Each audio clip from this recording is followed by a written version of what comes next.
आणि काल माननीय पवार साहेबांनी मूर्खच आहेत हे लोक. आता मूर्खांकडून दुसरी काय अपेक्षा करायची? सगळे भ्रष्ट, ज्यांच्यावरती आरोप होते पण त्यांचे गुन्हे उद्योजींनी पोटात घातले,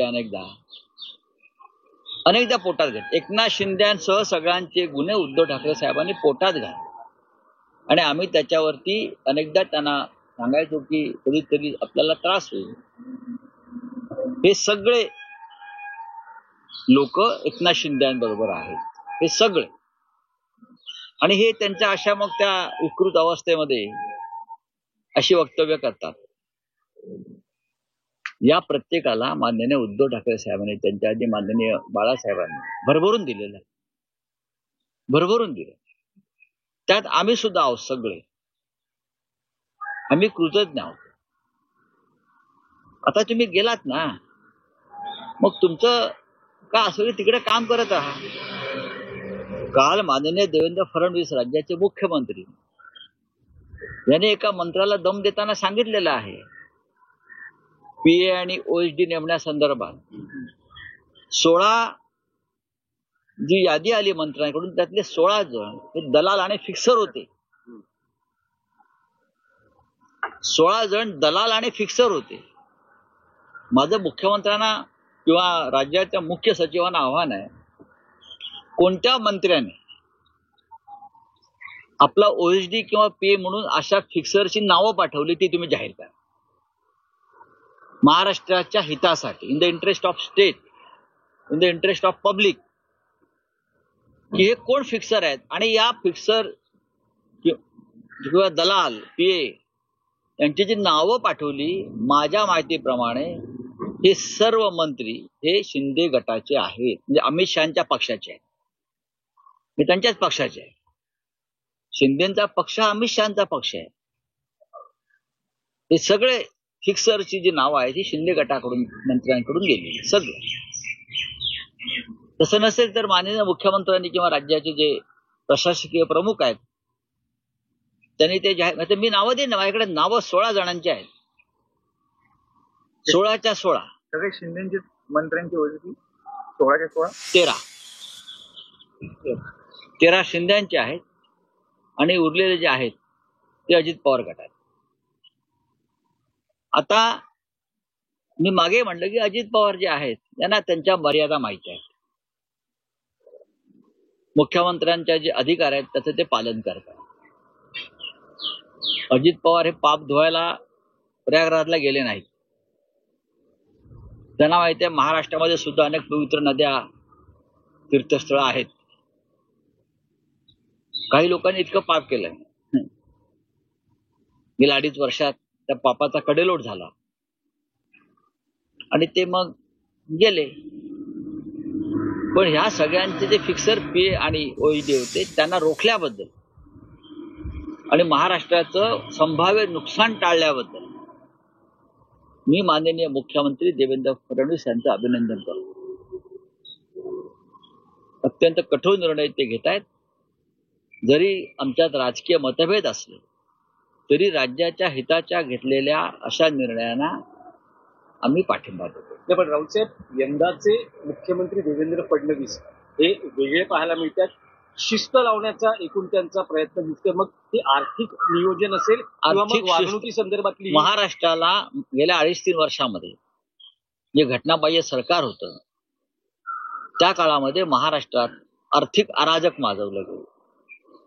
म्हणजे 500 कोटीचं टेंडर असेल तर ते 5,000 कोटीपर्यंत वाढवायची कामं आणि त्याचे कंत्राटदाराकडून, ठेकेदाराकडून टेंडर निघण्याआधीच, वर्क ऑर्डर निघण्याआधीच 500 कोटी 600 कोटी घेऊन मोकळा व्हायचं. अशा सगळ्या कामांना राज्याचे विद्यमान मुख्यमंत्री देवेंद्र भाऊ फडणवीस यांनी स्थगिती दिल्याचं मला समजलं, आम्हाला समजलं. ही सुद्धा लूट महाराष्ट्राच्या तिजोरीची त्यांनी रोखलेली आहे, हे योग्य.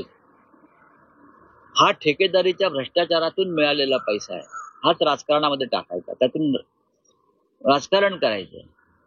भ्रष्टाचाराचा पैसा राजकारणात, राजकारणातून परत भ्रष्टाचार, हे चक्र जर देवेंद्रजी थांबवायचा प्रयत्न करत असतील तर ते महाराष्ट्राच्या संदर्भात उत्तम काम करतात. मस्साजोगमध्ये आणण्यात कंपनीने अधिकाऱ्यांवर MMRDच्या अधिकाऱ्यांवर भ्रष्टाचाराचे आरोप केलेले आहेत. फ्रेंच इंजिनिअरिंग कंपनी आहे. जे MMRDचे महत्वाचे प्रोजेक्ट हे आम्ही वारंवार सांगतो आहोत ना.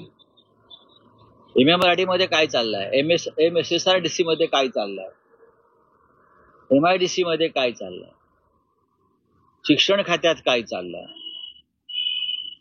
सामाजिक न्याय खात्यात बरं का गोरगरिबांची मुलं आहेत तिथे काय चाललंय. एक दिवस धाडी घातल्या, पुढे काय, पुढे मी सांगेन काय आहे ते. आम्ही सांगू, आमचे विधानसभेत अधिवेशनात लोक सांगतील काय चाललंय कुठे ते. आणि स्विस कंपनीने जो आरोप केलेला आहे तो 100% सत्य आहे, 100% सत्य आहे. राऊत साहेब, आणखी एक विषय होता की काल पवार साहेबांना विचारण्यात आलं होतं धनंजय मुंडे आणि कोकाटेंच्या राजीनाम्याबद्दल, नैतिकतेच्या आधारावर त्यांनी राजीनामा द्यावा का. तर त्यांचं असं विधान होतं की नैतिकतेचा आणि या मंत्र्यांचा काही संबंध आहे का, आत्मसन्मान असेल तर यांनी पदावरून दूर व्हायला. बघा, या सरकारच्या आसपास नैतिकता फिरत नाही असं मी बोललो. मी जेव्हा म्हणतो की भारतीय जनता पक्षाच्या आसपास नैतिकता फिरत नाही, घाबरते फिरायला, याचा अर्थ असा आहे की जे सरकार त्यांच्या नेतृत्वाखाली सुरू आहे त्या सरकारच्या आसपास नैतिकता बरं का कुठे फिरताना तुम्हाला दिसणार नाही. नैतिकता, प्रतिष्ठा, स्वाभिमान अजिबात नाही. आत्मसन्मानाची गोष्ट पवार साहेबांनी केलेली आहे. या सरकारला कोणताच आत्मसन्मान नाही. आणि सरकारमध्ये जे मंत्री आहेत ज्यांच्यावर भ्रष्टाचाराचे, खुनाचे आरोप आहेत त्यांच्याकडे ते असण्याची शक्यताच नाही. राऊत साहेब, आज सुप्रीम कोर्टात महापालिका निवडणुकांसंदर्भात सुप्रीम सुनावणी आहे. तुम्हाला असं वाटतं आज तरी काही हे सुप्रीम शब्द आपण अनेक वर्ष ऐकतो आहोत. सुप्रीम सुनावणी, सुप्रीम सुनावणी. आमच्या 40 आमदारांच्या संदर्भात सुद्धा सुप्रीम सुनावणी, आमच्या पक्षाचं नाव चिन्हाबाबत सुद्धा सुप्रीम सुनावणी बरं का. पण सुप्रीम सुनावणी न करता मुख्य न्यायाधीश पळून गेले, रिटायर झाले, निवृत्त झाले. आता कुठे जातात, काय करणार, त्यांना कोणतं पद सरकारमध्ये मिळतंय की लंडनला जाऊन स्थायिक होत आहेत, पाहावं लागेल. तुम्हाला काय वाटतं उन्हाळ्यात होतील निवडणुका महापालिकेच्या की होऊ शकेल का सुनावणी. कारण मला असं वाटतं भवितव्य न्यायालयावरती राजकीय निर्णयाबाबतीत आमचा विश्वासच राहिलेला नाही. राजकीय जे निर्णय आहेत अशा पद्धतीचे आमदारांच्या अपात्रतेसंदर्भात, महापालिकांच्या निवडणुका संदर्भात हे राजकीय दबावाखालीच, सरकारच्या दबावाखालीच घेतले जातात. त्याच्यावरती आता आमचा ठाम विश्वास आहे. मस्साजोगमध्ये अन्नत्याग आंदोलन आजपासून गावकऱ्यांनी सुरू केलंय. उद्धव ठाकरे किंवा आपण जाणार आहात? नाही, आम्ही काय करतोय की आम्हाला या सगळ्या गोष्टीचं किंवा कुटुंबांच्या अश्रूचं राजकारण करायचं नाही. आमच्या पक्षामध्ये वारंवार किंबहुना रोजच संतोष देशमुख आणि सूर्यवंशी यांच्या हत्येवर आणि त्यांच्या कुटुंबावर चर्चा होते. आम्ही विधानसभेत असू, आपल्या माध्यमातून आमचे विषय मांडतो आहोत.